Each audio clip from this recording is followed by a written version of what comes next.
murure pala iti maprobaran uno datoy desisyon iti Commission on Election sa Central Office Manila. Abang iti rekomendasyon dato iti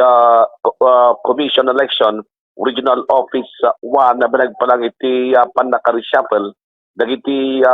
provincial officers iti Commission on Election wano iti Provincial Election Supervisors iti asap-asap nga Region 1 wano iti uppat nga probinsya ditoy Region 1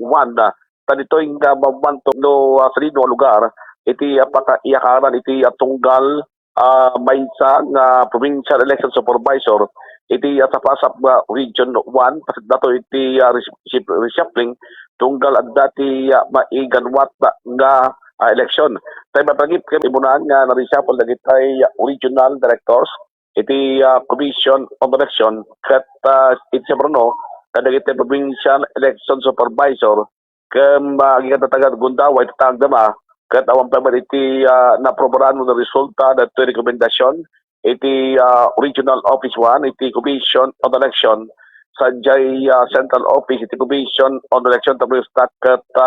isuman iti maipatungpal ken surutan iti tunggal maisa nga Provincial Election Supervisor.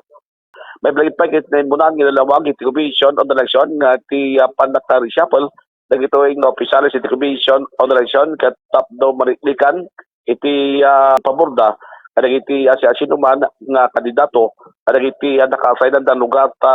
iti rason dinatoy mabalin ken posibleng adda dagitay opisyalis iti COMELEC nga magpo iti kinabayagdan kadagiti lugar nga ayanda ket posibleng nga sinagmet ti relasyon da kadagiti